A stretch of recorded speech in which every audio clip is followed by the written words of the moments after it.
Okay, good afternoon. My name is William Adelman, and it is my great pleasure to welcome all of both the in-person attendees as well as the webcast participants to Session 9, Trajectories, Health, Safety, and Well-Being of Young Adults in the Military.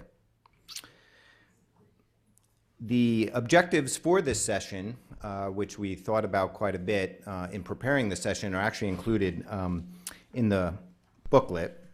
And I wanted to introduce this session by simply reminding everyone that the United States military is indeed a young adult organization. This is a young person's game, and specifically a young man's game. In this slide, what we see is that when we look at the both active component and reserve component of the entire Department of Defense, on the left-hand side is the enlisted population, which is the primary workforce of the military, and on the right are the officers, which is basically the management of the organization.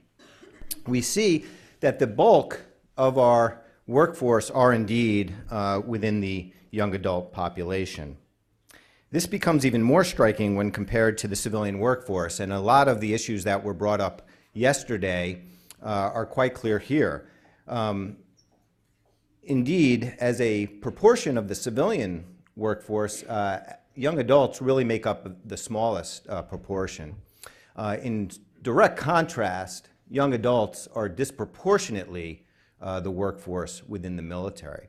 So the United States military actually is a young adult dependent and a young adult centric organization, and as such has unique elements to it which uniquely affects the trajectory of young adults who choose to serve in the military.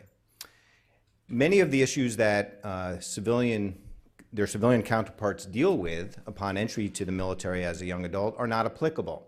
They're 100% employed, they have 100% health insurance, they have access to comprehensive benefits not only for themselves but to their family members, and so the trajectory is perhaps that's an obvious reason why the trajectory is different for individuals within the military than some of their civilian counterparts.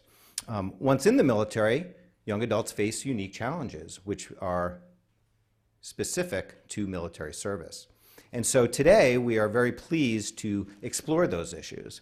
And we'll begin our discussion with our first expert speaker, Dr. Jeffrey Hutchinson, Colonel, United States Army, who is the Chief of Adolescent Medicine at Walter Reed National Military Medical Center in Bethesda. And he will address our session objectives with an overview of military service for the young adult.